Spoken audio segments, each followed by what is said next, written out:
又是1年了，但这次我第一次带了一个女孩子来，她叫高阳，她是我女朋友，很喜欢乱花钱，不听话，又很小心眼儿，又不干活。虽然她小毛病很多，但是我相信你们会跟我一样，很喜欢她的，因为她的心很善良，很真实，很阳光。但最重要的是，她教了我什么是爱。我今天带她来见你们，也是因为想要你们帮我见证一件事。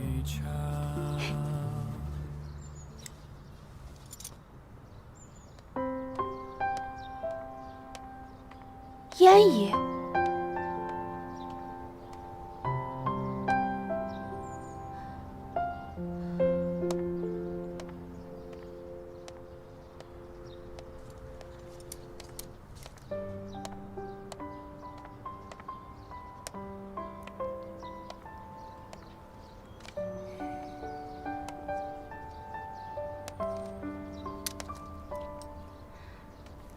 姐夫，我来看你们了。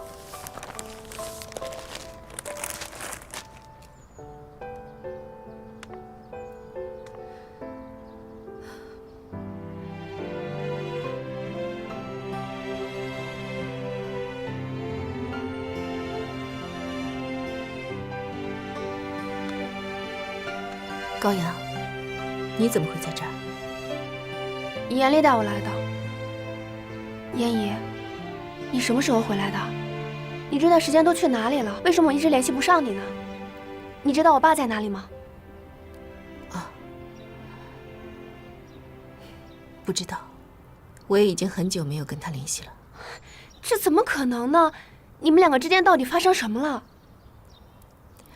这样吧，我觉得这儿也不是说话的地方，要不咱们换一个地方。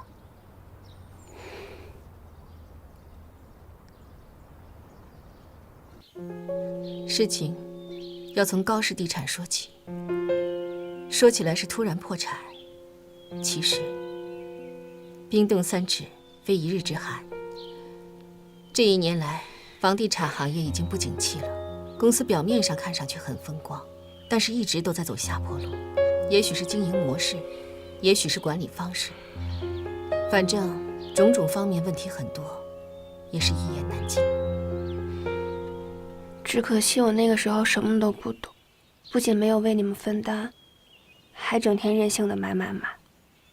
我在高氏集团18年，我对公司也非常有感情。公司出现危机的时候，我也各种想办法。那个时候我有很多同学都在金融圈，四处打听之后，终于有一家投资公司，他愿意出资高氏集团。但是就在我配合这家投资公司对高氏集团进行账目清算的时候，蒋副总却发现了2份合同。这2份18年前的合同，还有一笔看上去并不合理的账目支出，让我无法再继续下去。什么合同啊？到底是什么合同啊？烟姨，你倒是说呀！其中有一份合同上显示，高仲达就是新天商场的承建商，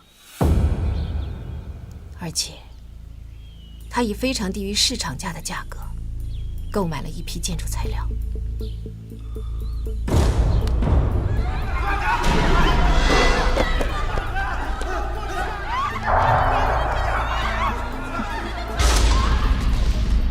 这到底是什么意思啊，烟姨？是建筑材料有问题，还是低于市场价格有问题？而且这18年前的合同和现在有什么关系呢？第2份合同是什么？第2份合同的签订时间，就是新天商场发生踩踏事件之后，高仲达又和承建商重新补订了一份合同，他们明显提高了价格，其目的就是为了要掩盖之前他们购买的那些廉价的建筑材料。但问题是，新旧合同他们的差价巨大，做账人为了刻意抹平，反而留下了非常多的马脚。不可能的，这不可能！你是说我爸爸他？对，你爸爸就是我姐姐发生悲剧的责任人。你想想，商场为什么会发生踩踏事件？那是因为引发了火灾。为什么会有火灾？那是因为你父亲购买了一些劣质的材料。不可能的，这不可能，这绝对不可能。我当时发现真相的时候，和高阳的反应一样，根本就没有办法接受这个事实。当年为了他，我离开了家人，18年的陪伴跟责任，却没想到我的家人因他而死。我无法面对事实，所以选择逃避，不跟任何人联系。你们根本就没有办法想象这件事情对于我当时的伤害有多大。这绝对不可能，燕姨，我爸爸不是这样的人，你知道的。第2份合同在哪里？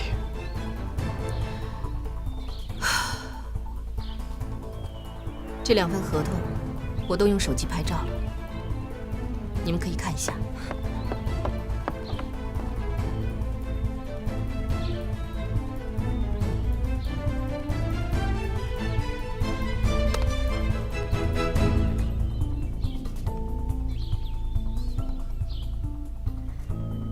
这怎么可能呢？我也不愿意相信这是真的，但这合同如何解释？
对，你爸爸就是我姐姐发生悲剧的责任人。你想想，商场为什么会发生踩踏事件？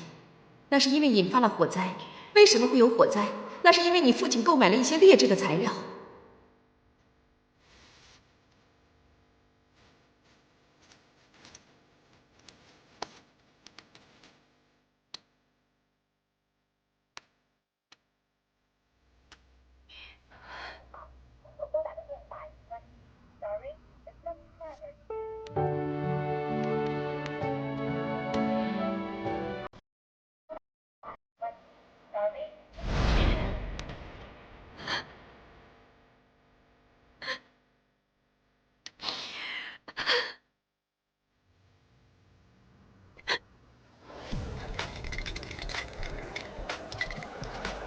再来一杯。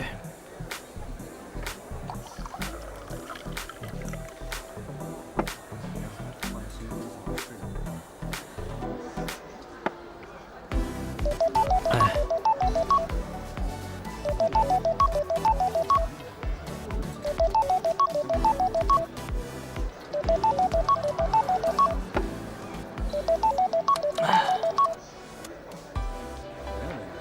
喂，喂，你在哪？我都想你一整天了。有事吗？明天 Robert 不是要来开会吗？你该不会忘记了吧？我们不是说好了今天要先讨论一下预售款的联名数据吗？我都等你一整天了。你去找小陈吧。你还好吧？在哪里啊？再来杯。喂，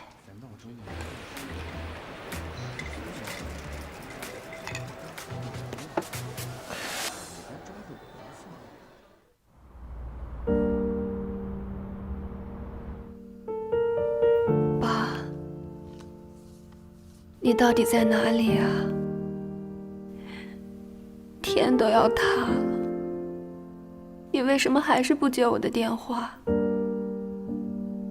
你真的做过那么可怕的事情吗？你是这个世界上我唯一的亲人，严厉是我唯一的爱人。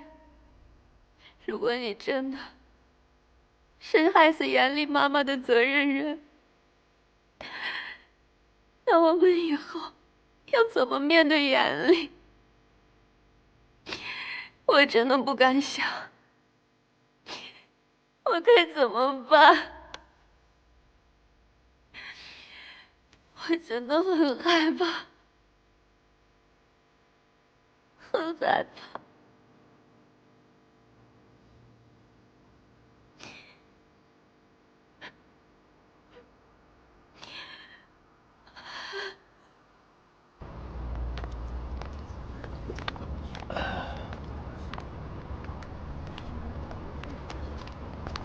好啦，给我，不要喝了，要不，给我啦。还有你走反了，我车在后面。走这边，走这边。好啦，我扶你。那个，不要再喝了，你都喝醉了，把酒给我。快点啊！走啦，回家。我不要回家。你不要回家，你要去哪？啊，走啦，走啦。嗯。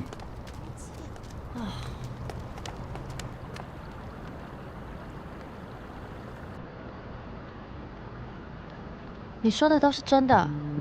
我一直以为踩踏事件是一场意外，是一场很恐怖、不可预知、不可避免的意外。但我一直到今天才知道，这根本不是一场意外，是因为高仲达的贪心，害死了我妈妈。而且这个凶手，在事故发生之后，逃避法律，逃避惩罚。如果你说的都是真的，那高仲达真的是一个无良的商人哎。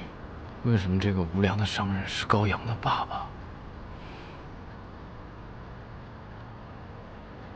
这世界上有这么多人，非得让我爱上一个杀人凶手的女儿。好了，你不要再喝了，给我，给我。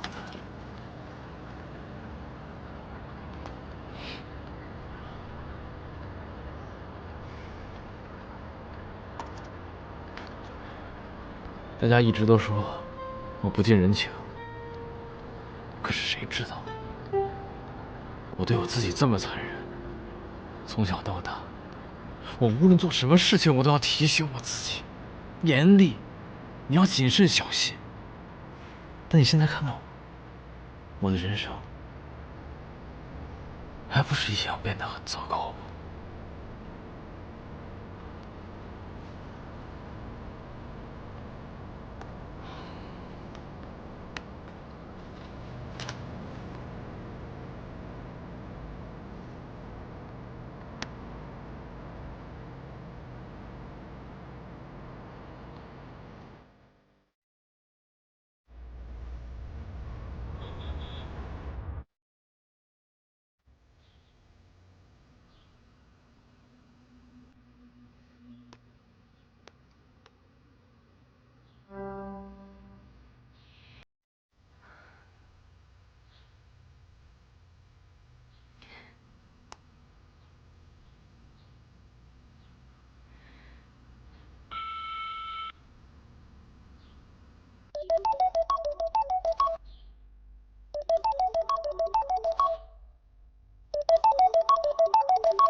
你现在在哪儿？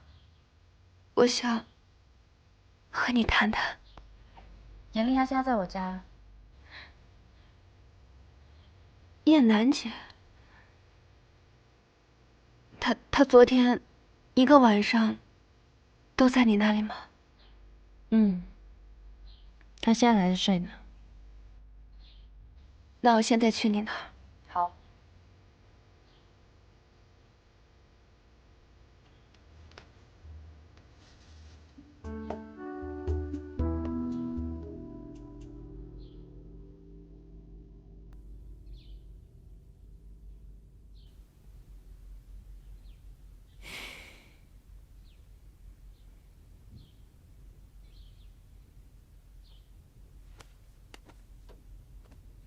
你们好好聊，我去帮你们泡杯咖啡。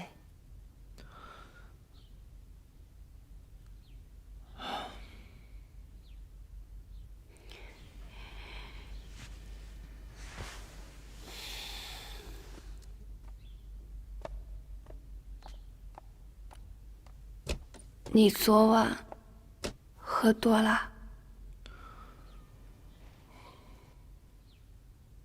我觉得我们应该好好谈谈。也许事情不是那个样子，我要听我爸爸亲口说明情况。你别这样好吗？我真的认为我爸爸，他不会做出这样的事情来。你认为没用？当然有用，他是我爸爸，我很了解他的。我从小到大，他一直跟我说，要用心做事，用情做人。我真的不相信他会做出这样的事情来。所以你的意思是你的燕姨在撒谎？我也不是怀疑燕姨，我是想这其中会不会是有什么误会呢？什么误会？我现在还说不上来，但我觉得我要的是证据。这些白纸黑字上面写的2份合同就是凭证，一切都清清楚楚。我妈妈的死就是你爸爸害的。你还在那说你爸爸用心做事，用情做人。我告诉你，你爸爸是什么人？他就是一个小人，是一个伪君子，是个混蛋。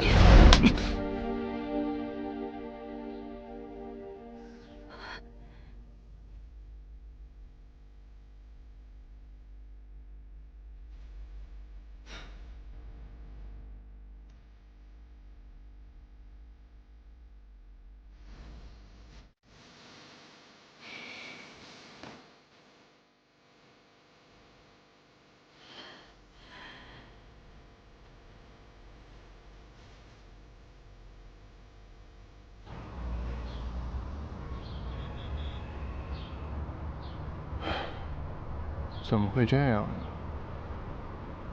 我也不知道，为什么我和严丽会走到这一步，更不知道以后的路还要怎么走下去。你爸爸他真的……我不信。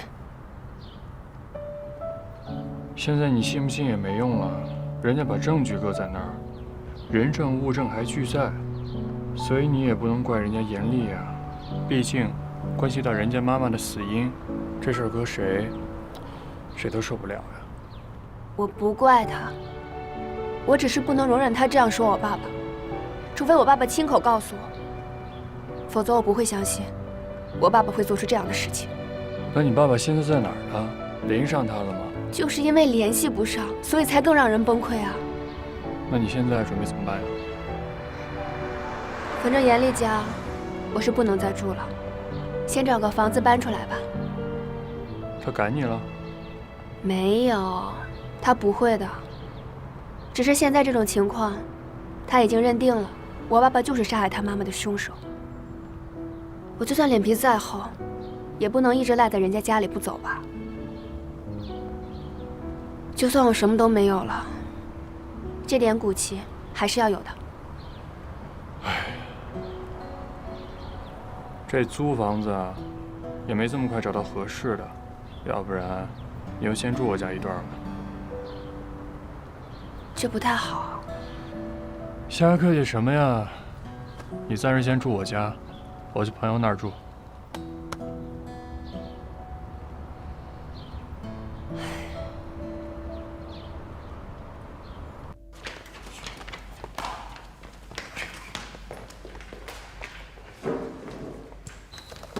怎么才来啊？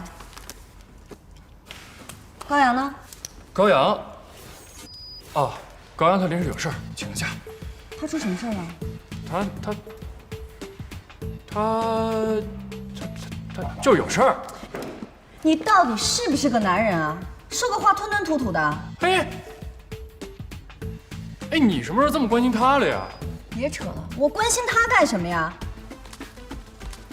我是关心他请假的理由，总不能无故旷工吧？那他请假理由就是要搬家。搬家？他为什么要搬家啊？他不是住在严丽家吗？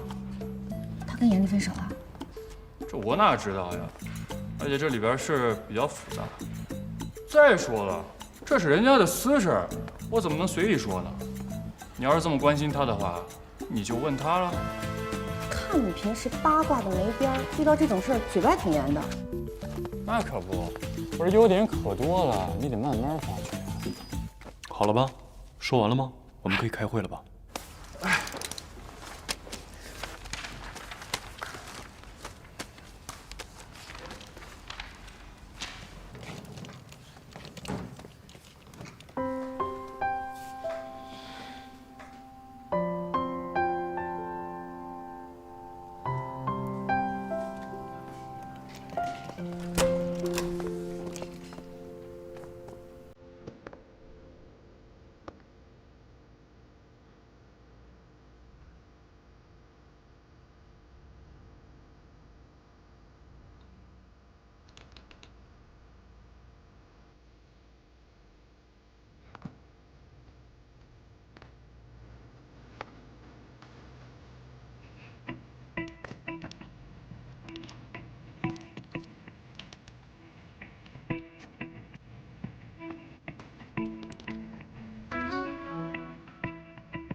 发出孤注一掷、声嘶力竭的呼救，换来的却是让。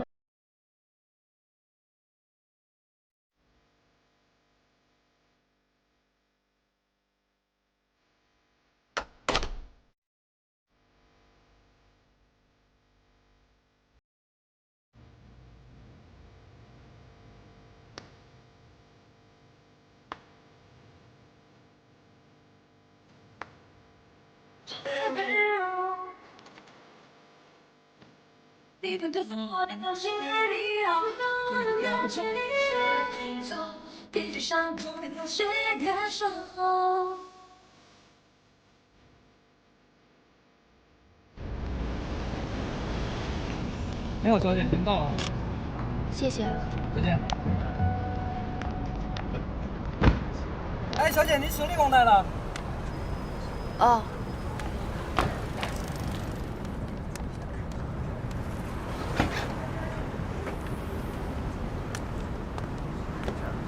谢谢啊。我来吧。李总。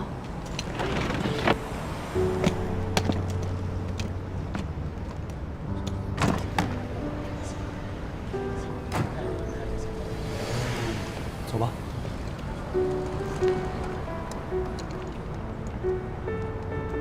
你怎么会在这里啊？小蔡跟我说你要搬家了，我过来看看。哦，他都说什么了？嗨，他能跟我说什么呀？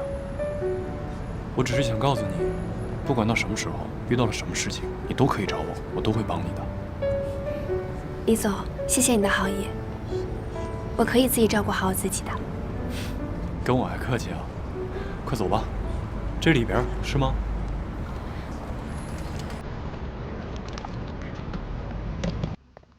李总，正好今天你来了，我有些话想要当面和你说。什么话？你说。我很感谢你一直以来对我的照顾，也很感谢陈明百货在我最走投无路的时候给了我这份工作，这对我来说意义重大。不过这次，我真的要辞职了。为什么？我要去找我爸爸。你有你爸爸的消息了？没有，不管了，无论如何我一定要找到他，有些话我要亲口问问他。可是天涯海角说的容易，这世界之大，你上哪找他去？或许我可以再帮上点忙。怎么帮？你记不记得上次我给你介绍了一个我在英国当黑客的朋友？是帮我查到戴叔叔家地址的那个朋友吗？是，可以再请他帮我一次。你把你现在知道的所有的消息都发给他，或许他会帮你查到一些有用的消息，哪怕知道个方向也好，总比你这样大海捞针去找强吧。好啊，那麻烦你帮我尽快联系他好吗？我给他打个电话。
你休息一下吧。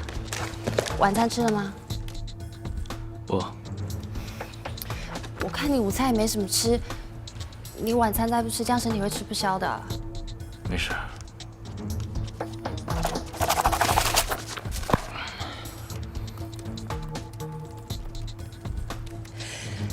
如果你没有心思工作，其实你可以不用逼自己在这里工作。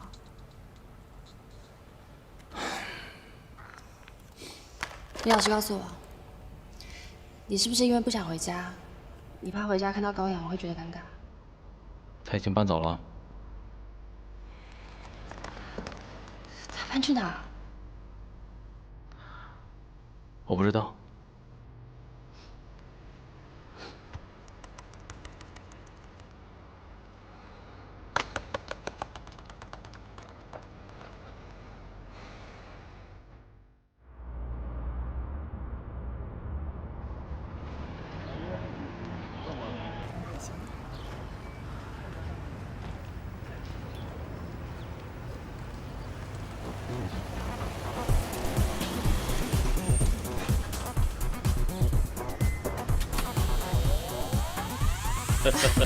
黄老师，哎呀，嫣然，黄老师辛苦了。10多年不见了，你好吗？好，我终于等到你了，一路辛苦了，咱们赶紧进去。好，终于把你等回来了。哎，一晃都这么多年了。哎，我记得我上次回国应该是在20年前吧？19年。哦，整整19年了。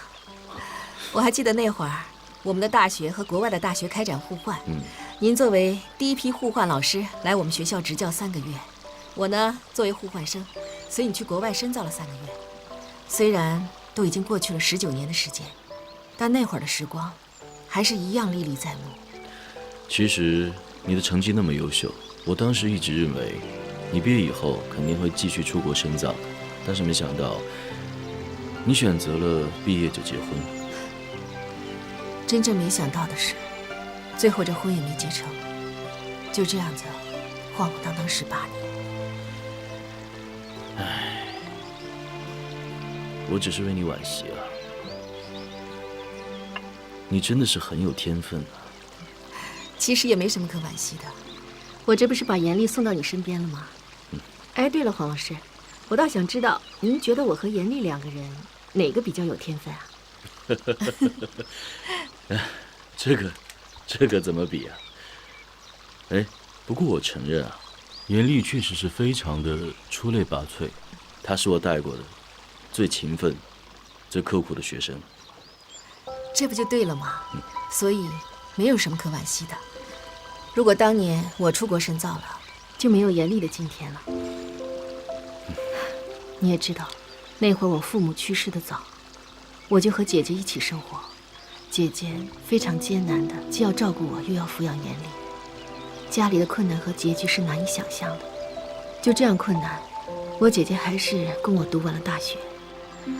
那会儿严厉年纪还小，你说我怎么可能让我姐姐再去承受根本无法偿还的债务，再去供我出国呢？可惜啊，在现实面前，天赋往往无能为力啊。行了，黄老师，你也不用替我觉得可惜了，反正该过去的都过去了，今天也挺好的呀。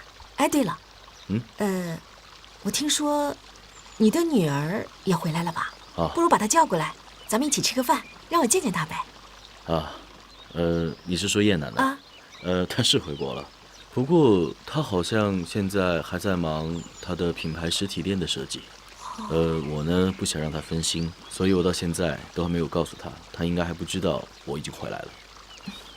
那行，反正有机会啊，你一定要把她叫出来，因为我可是叶南黄的粉丝，我想我们俩见了面，一定非常投缘的。那个绝对没问题。对了，这次你请我回国，不是有事让我帮忙吗？什么事啊？黄老师，你知道高氏地产破产的事吗？哦，叶楠跟我说起过这件事情，不过他不知道我跟你的关系。我记得那个时候我是给你打过电话的，但是那段时间你的电话永远是打不通的。这个就说来话长了。首先，我跟高正达的感情出现了问题，所以从感情到工作，这18年的努力和打拼都化为乌有了。那个阶段，我也比较痛苦。那你为什么不尽早把这些事情告诉我呢？虽然那会儿我已经一无所有了，但是我还有勇气啊。你看，我现在就已经有了一份新的工作了。哦，还是地产公司吗？不是了，我现在进入了一家刚刚成立不久的投资公司。你也知道，之前我是做财务的，在高氏地产吧做的也是 CFO， 所以直接跨入这个投资公司也是很合理的。我刚进入这一行，对整个市场不是很了解，而且在国内，如果你想找到一个非常好的投资项目，这个是非常艰难的事。因此，我这次就想请您过来当我的投资顾问。那你现在的情况，严厉知道吗？不知道。啊，你看，我觉得是时候把实情告诉严厉了。他已经不是青葱少年了，有些事情他也应该知道。我不想告诉他，我只是希望他能过得开心，过得幸福，不想打扰他的生活。哎呀，你们是亲人呐，根本谈不上什么打扰不打扰。再说这些年你为他付出了那么多，他也应该知道实情啊。我倒是觉得你和严厉两个要是合作得好的话，一定会有更大的发展空间的。我还是再想想吧。好了，别犹豫了啊，就这么定了。快吃吧。啊。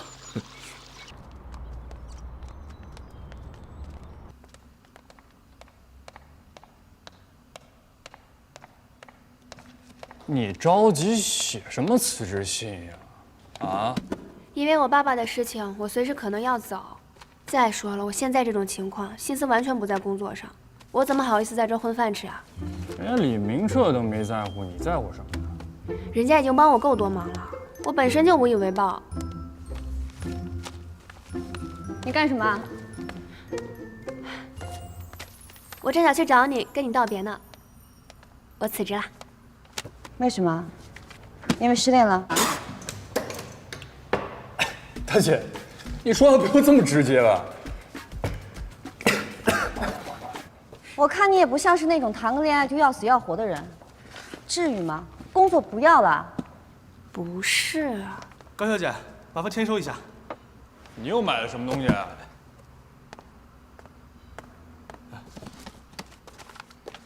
哎，你打版权啊？我打开看看啊。哎，好，谢谢。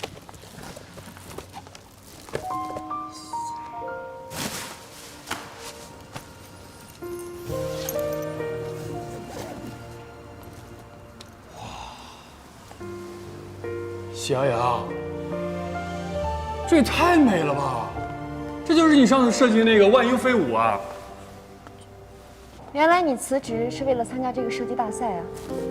那很值得理解和支持。我可能也参加不了了。我在等我爸的消息，随时准备去找他。等消息，那就是没消息。反正闲着也是闲着，你为什么不去参加？脑子进水了？你不了解情况好吧？说话真难听，不会好好说话吗？男人不说。说好听的就一定是好人吗？你说的都对。那个，我觉着，这你之前努力这么久，是不是？这设计成果都出来了，那现在弃赛未免也太可惜了吧？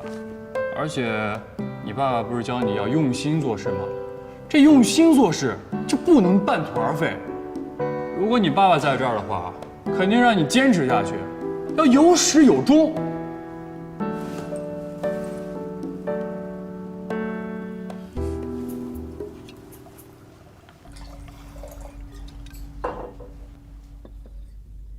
你这是欲擒故纵啊！你要知道，黄老先生可是高级知识分子啊，他的自我意识非常的强，没有人可以强迫他去做事情。如果让他觉得这是他自己的意识，他的决定的话，那就不一样了，他就会心甘情愿的全力以赴了。那要是这位老先生特别实在，你不让他去，他就真不去了呢？绝对不会的，在他的心里面，还是肩负着主持正义的使命感呢。而且，只要是整个事情的头顶上加持着“正义”二字，那绝对是势不可挡。估计黄老先生现在就已经迫不及待，说不定啊，明天就会去找严厉。埋了这么多年的一步棋，总算是用上了。来，谁跟你说这是一步棋了？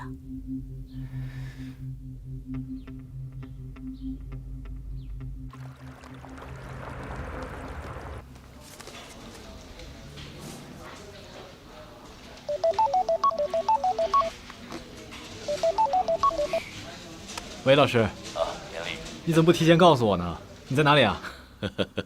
别着急啊，就连叶楠我还都没有告诉他呢。我这次来啊，是有点自己的事情要处理。需不需要我打个电话给他？哦，不用了。叶楠那边晚些时候我自己跟他说吧。你现在有空吗？你一个人过来一趟，我有些事情想跟你单独谈一下。好的，我马上过去。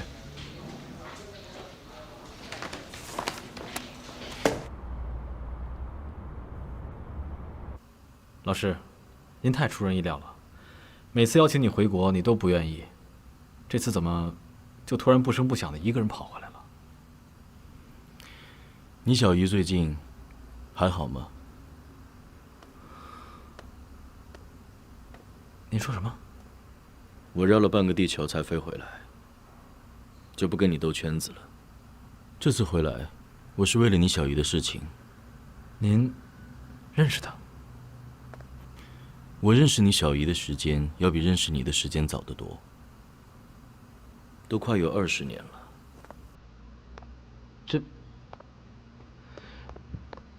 这不可能吧？怎么不可能？你10几岁就出国留学，那些昂贵的学费和生活费，谁帮你解决的？嗯？那些琐碎的事物，如果没有人帮助的话，怎么可能完成？我出国前2年的费用，确实是高仲达支付的，这个我知道。你不知道，如果当初不是你小姨帮你联系那些接收你的学校，你连出国入学都会很困难。高仲达又如何承担你的后续费用呢？你是个聪明人，怎么从来没有去思考过这个问题？再有，我是在大学任教，为什么你会在高中时代就遇到了我呢？你真以为这是偶然？您是说？没错，我接受了你小姨的委托。当然了，自从我和你接触以后，我从心里面开始喜欢你、欣赏你这个学生。可是，不可否认的是，如果当初不是你小姨找到我，拜托我照顾你的话，我跟你根本就不会认识。再有，这么多年来，你小姨并没有对你不闻不问的，她一直默默关注着你的动向，一直从我这里打听着你的消息。只不过，她觉得你心里面一直对她有怨恨，所以这么多年来，她一直坚持不要让我把事情告诉你。